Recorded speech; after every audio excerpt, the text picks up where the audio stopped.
Hello mga idol, welcome back sa aking channel. Magandang araw sa inyong lahat at sana ay nasa mabuti kayong kalagayan ngayon. Salamat sa inyong patuloy na suporta at sa pagbisita ulit sa aking channel. Muling nanlamig ang paligid ng kumpirmahin ng ating bida na talagang pupunta siya sa Macryan Hall na naging dahilan para agad na mapagtanong si Lee Se-ha dahil sa matinding pagkabigla. Ngunit bago pa man tuluyang mag-alala ang kanyang master ay mabilis niyang nilinaw na gagawin niya lamang iyon kapag dumating na ang tamang panahon. Kalmado niyang ipinagpatuloy ang kanyang paliwanag na dahil mukhang interesado si Sword Demon Sr. sa kanyang sining ng espada ay buong tapang niyang inaalok ang kanyang sarili na maging paminsan-minsang kasama nito sa pagsasanay. Halos lumabas ang kaluluwa ng nanginginig na tagabantay ng aklatan sa kanyang narinig habang hindi makapaniwalang iniisip kung ano ba ang pinagsasasabi ng ating bida sa harap ng isang mapanganib na tao. Sa kabilang banda ay bahagyang napakislot ang nakakatakot na lalaking may mapulang buhok at napagtanong kung ano ba ang sinabi nito habang halatang nagulat ngunit naaliw sa mapangahas na alok. Habang nangyayari iyon ay tahimik na lang na nakatayo si Lee Se-ha sa tabi nito na tila ba hindi rin lubos maisip kung saan kumukuha ng lakas ng loob ang kanyang disipulo para manghamon ng ganoong klaseng eksperto. Nawala ang nakakapasong tensyon sa paligid nang biglang magpakawala ng isang napakalakas at nakakabaliw na halakhak ang Sword Demon Sr. Bakas sa mukha ng nakakatakot na lalaki ang labis na tuwa habang nakatingala at hawak ang kanyang leeg na tila ba nakarinig siya ng pinaka-nakakatawang biro sa buong buhay niya. Matapos hamupo ang kanyang pagtawa ay muli siyang lumingon sa ating bida nang may nananatiling malapad na ngisi sa kanyang labi. Tahasan niyang inamin na sadyang nakakainteres ang panibagong alok na iyon at seryosong nagbilin na huwag siyang paghintayin ng masyadong matagal bago nila iyon isakatuparan. At bago pa man tuluyang maglakad paalis ay may casual siyang inihagis papunta sa direksyon ng ating bida habang mabilis na inuutos na tanggapin nito ang bagay na iyon. Maagap namang nasalo ng ating bida ang isang maliit at itim na kahon na may mga gintong disenyo habang tahimik niya itong pinagmamasdan at sinusuri sa kanyang mga kamay. Matapos iabot ang kahon ay casual na nagpaalam ang Sword Demon Sr. at mabilis na tumalikod upang tuluyan ng lisanin ang aklatan. Sa isang iglap ay parang hangin itong naglaho mula sa kanilang paningin habang naiwang tahimik na nakatayo ang ating bida kasama sina Lee Se-ha at ang tagabantay ng aklatan. Halatang hindi nagustuhan ni Lee Se-ha ang naging inasal ng Sword Demon Sr. dahil agad itong napahalukip-kap habang inis na bamulong sa kanyang sarili na sadyang nakakainis ang taong iyon.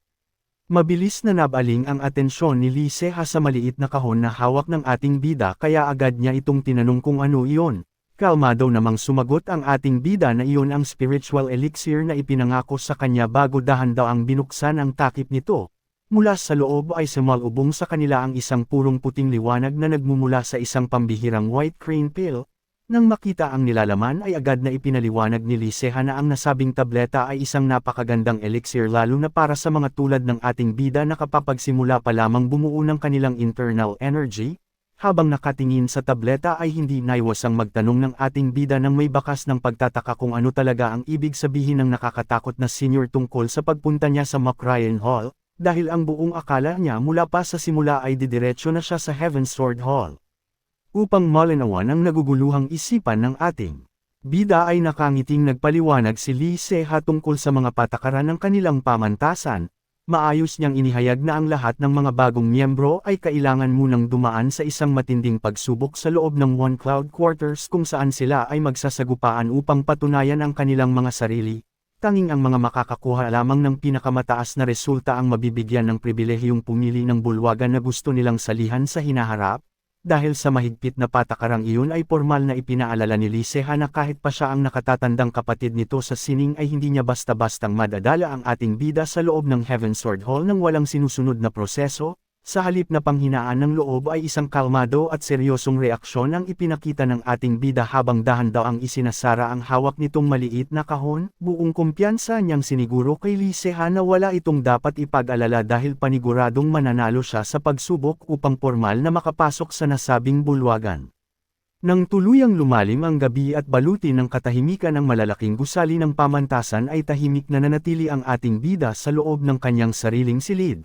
Walang anumang pag-aalangan na isinubo at nilunok niya ang pambihirang tableta na ibinigay sa kanya kanina upang tuluyan ng simulan ang pagbuo ng kanyang internal energy.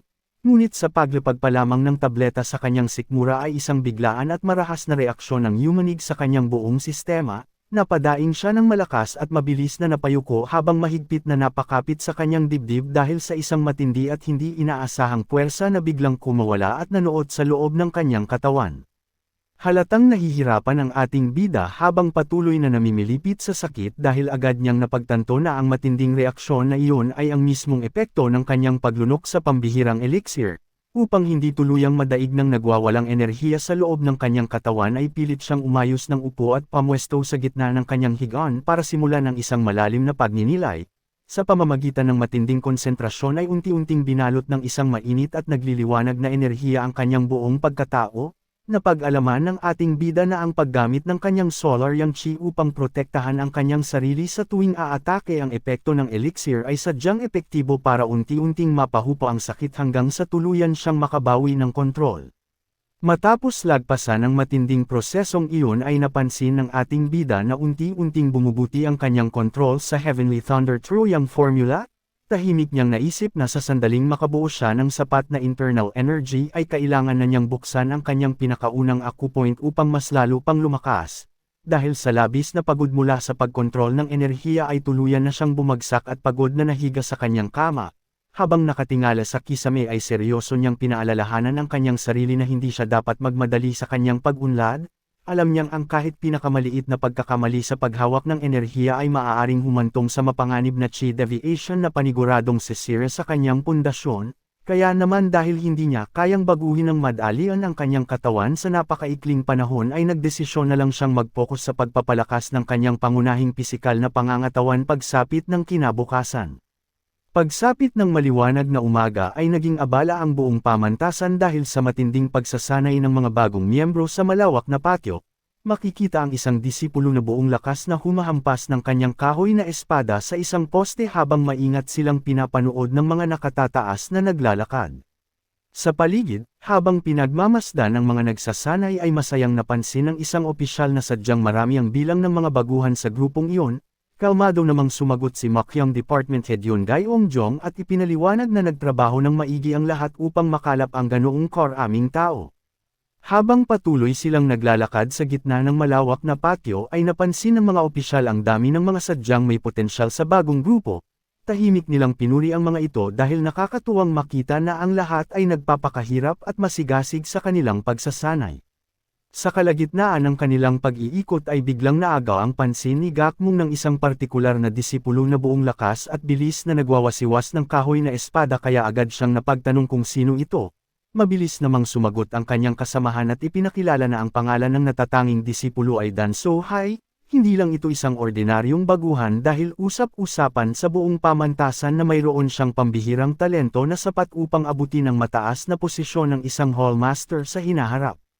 Bagamat labis ang paghangan nila sa ipinapakitang galing ni Dan So-hai ay mabilis na nagkomento ang isa sa mga nakatataas na tila kulang pa rin ang kakayahan nito kung ikukumpara sa isang lalaking nagmula sa Shaanxi na nagngangalang Baekri Chang, ngunit bago pa man lumalim ang kanilang usapan ay biglang natuon ang atensyon ng isa pang opisyal sa isang partikular na disipulo sa hindi kalayuan.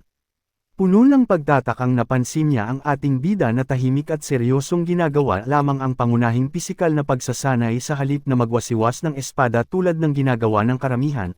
Dahil sa sobrang simpleng galaw na iyon ay hindi naiwasang magtanong ng opisyal kung talaga bang may pag-asang manalo ang ating bida sa ganoong paraan, habang walang sinuman sa kanila ang nakakaalam na ang mabigat na pisikal na pagsasanay na iyon ay ang kanyang mismong hakbang upang mas mapabuti ang pagkontrol sa pambihirang Heavenly Thunder True Yang Formula.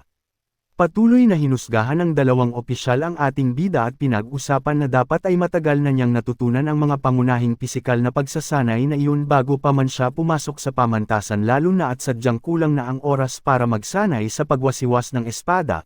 Ngunit sa halip na sumang-ayon sa kanilang pangungutya ay tahimik na lamang na hinaplos ni Makyang Department Head Yun Gayong ang kanyang balbas habang kalmadong ipinapahayag na walang makakaalam kung sino talaga ang mananalo hanggang sa aktwal na magsimula ang kompetisyon.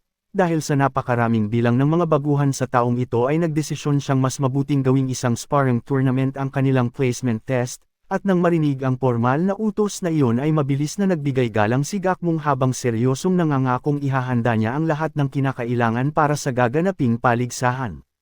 Lumipas ang 3 araw at tuluyan nang inihanda ang malawak na arena para sa inaabangang paligsahan. Nagsimula nang mapuno ang mga upuan sa paligid kung saan bakas ang pananibik ng mga disipulong nagbubulungan kung magsisimula na ba ang laban at kung gaano karaming magagaling na baguhan ang lilito sa araw na iyon.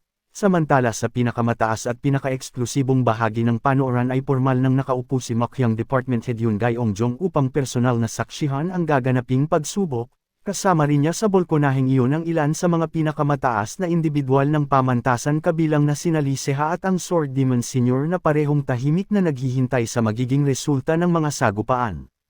Nang matiyak na maayos na ang lahat ay formal nang tumayo si Gakmung sa gilid ng arena habang hawak ang isang listahan upang opisyal na ipahayag ang pagsisimula ng pinakaunang laban, kasabay ng kanyang utos na pumunta sa kani-kanilang pwesto. Ang mga kalahok ay malakas na pinalo ang isang malaking tambol na nagdulot ng isang matinding ugong bilang hudyat ng inaabangang paligsahan. Matapos umalangaw ang tunog na iyon ay mabilis na tinawag ni Gakmung ang mga unang magsasagupaan na sina Dan So-hai at ang ating bida upang formal nang humakbang paarap sa gitna ng larangan.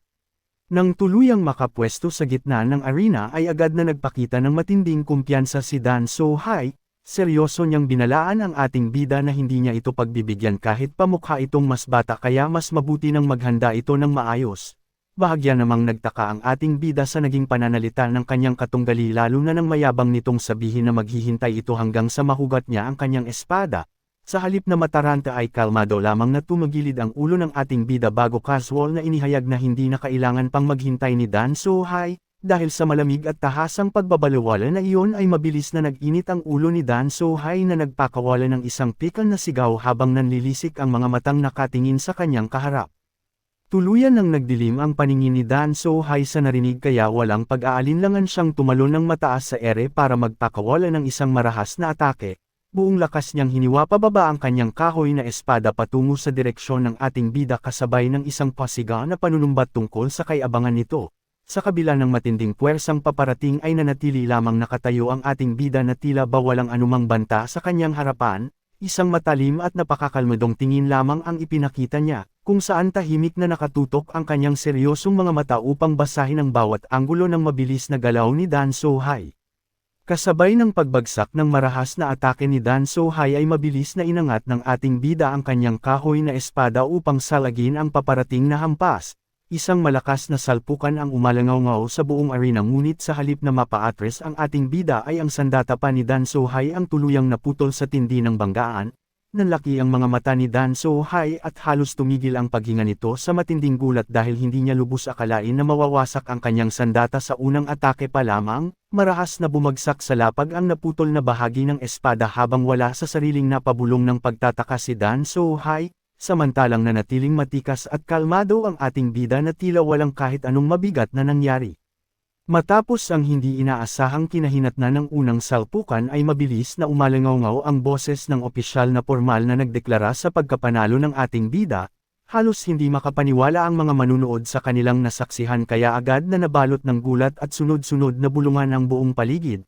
Bakas sa mukha nila ang matinding pagtataka kung paanong napakadaling natalo ni Dan So-hai, habang ang iba naman ay tuliro at nagtatanong kung sino ba talaga ang nakakagulat na kalahok na iyon. Samantala sa mataas na balkonahe ay kalmado at tahimik lamang na nanunood sina Lee Se-ha at ang Sword Demon Senior. Kapansin-pansin ang paghanga sa boses ng Sword Demon Senior habang sinasabing mas lalo pang naging pino at malinis ang galaw ng ating bida. Agad naman itong sinagot ni Lee Se-ha ng isang nakangiti at punong-puno ng pagmamalaking kumpirmasyon at tila ba inaasahan na niya ang ganoong resulta mula pa sa simula. Habang kalmado at walang lingon likod na naglalakad papalayo ang ating bida ay naiwang nakatayo si Dan So-hai sa gitna ng arena.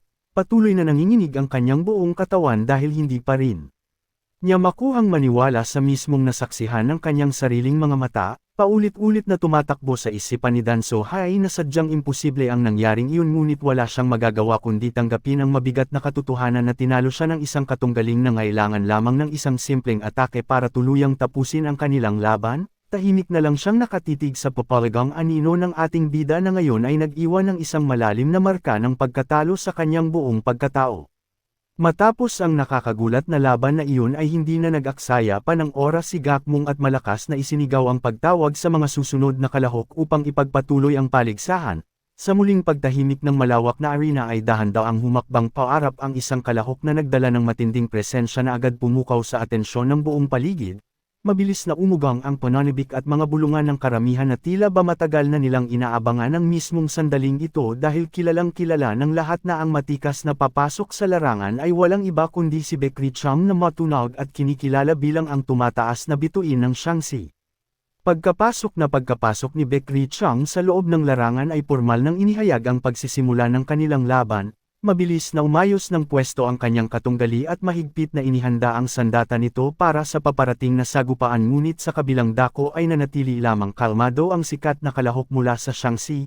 Tahimik lamang na nakatayo si Baekri Chang sa kanyang pwesto habang ang kanyang espada ay nananatiling nakasuksok at tila walang kahit anong balak na bunutin ito.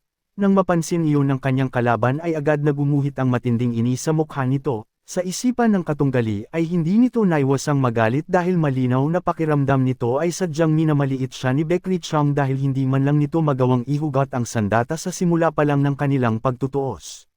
Bago pa man makagawa ng sariling hakbang, ang inis na kalaban ay isang matalim na tunog mula sa bahagyang pagkalas ng sandata ni Baekri Chang ang mabilis na bumasag sa katahimikan ng arena. Sa isang iglap ay tila naglaho sa kanyang pwesto ang tumataas na bituin ng Shaanxi at napakabilis na pumailan lang sa ere upang magpakawala ng isang marahas at napakalakas na pababang atake. Halos hindi na makahinga ang kalaban at pinagpawisan ng matindi sa sobrang takot dahil bago pa man niya tuluyang maunawaan ang nangyari ay malamig nang nakatutok ang sandata ni Baekri Chang sa mismong leeg niya, na nag-iwan ng isang malinaw na mensahe kung gaano kalaki ang agwat ng kanilang lakas. Matapos tuluyang masiguro ang kanyang pagkapanalo ay nanatiling malamig at walang anumang emosyon ang mukha ni Baekri Chang. Sa halip na magdiwang tulad ng isang normal na kalahok ay tahimik lamang niyang iniligaw ang kanyang paningin patungo sa gilid ng arena kung saan nakatayo ang mga manunood. Kasabay nito ay nagsimula ng maghiyawan ang mga disipulo sa paligid habang buong paghangang pinag-uusapan na sadyang inaasahan na nilang matatapos niya ang laban sa isang atake lamang. Ngunit sa kabila ng maingay na papuri mula sa karamihan ay mabilis na iniwas ni Baekri Chang ang kanyang tingin at tuluyan ng tumalikod, tila ba wala siyang pakialam sa atensyon ng madla dahil ang tanging nakapukaw lamang ng kanyang pansin sa mga sandaling iyon ay ang tahimik na presensya ng ating bida na seryosong nakamasid mula sa hanay ng mga manunood. Kasabay ng tuluyang pagtatapos ng mabilis na laban ay malakas na inanunsyo ng opisyal ang pormal na pagkapanalo ni Baekri Chang habang patuloy na naghihiyawan ang mga manunood sa paligid. Habang nangyayari iyon ay nanatiling nakatayo ang ating bida na nakahalukip at may pagtatakang napaisip kung siya ba talaga ang sadyang tiningnan ng tumataas na bituin ng Shaanxi kani-kanina lamang, sa halip na makaramdam ng kaba dahil sa malinaw na paghahamon na iyon ay isang kalmado at mapanuksong ngiti lamang ang dahan-daang gumuhit sa kanyang mukha. Tahimik niyang inisip na sadyang nagiging kawili-wili ang mga sitwasyon, ngunit gaano man kalakas ang kanyang mga katunggali ay wala siyang kahit anong intensyon na isuko ang tagumpay sa sinuman.